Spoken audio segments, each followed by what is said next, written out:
And what do you like about teaching? About teaching in general, it gives me an opportunity to perform my best self. I do think that history at its best is a ministry. I know it's not fashionable to talk about it in that way, but it is a service that you provide for others out of your own emotional strength and your own knowledge base, and I think it requires enormous generosity.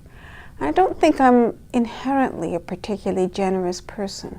So when I'm teaching, I have to inhabit that generosity that I think is appropriate to a teacher.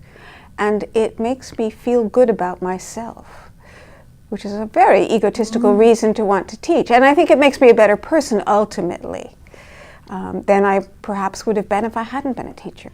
Well, I really love the Middle Ages. And I love thinking about history and the ways in which people have used history in the past. My own disciplinary scholarship is in historiography. Right. So I look at historical texts and how people have used them in various periods, mostly the medieval period, the kinds of narratives they tell, the ways in which those narratives are received. And I love opening that up to students and opening up that way of thinking to students, because it's really not very different from picking up your newspaper. And I tell them, what I want you to get out of my course is that when you pick up your newspaper, or when you go watch The Daily Show, or when you go on the internet to find the news, you recognize that you're looking at a primary source, and it has to be parsed.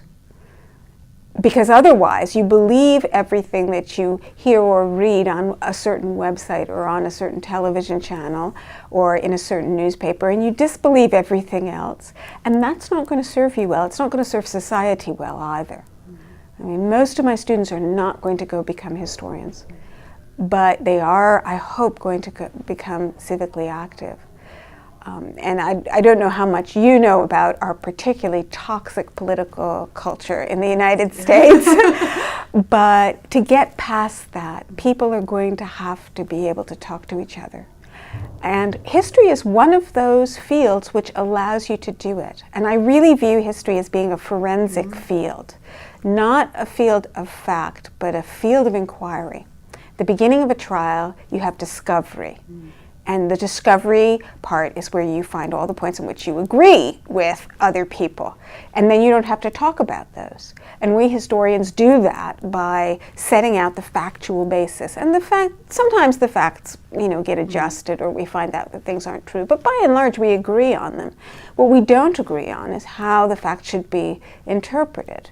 So we, as the defense lawyers, might give one narrative, and the prosecution might give another narrative. And there might be a third way. I mean, in history, of course, there are a multiplicity of possible narratives for many points.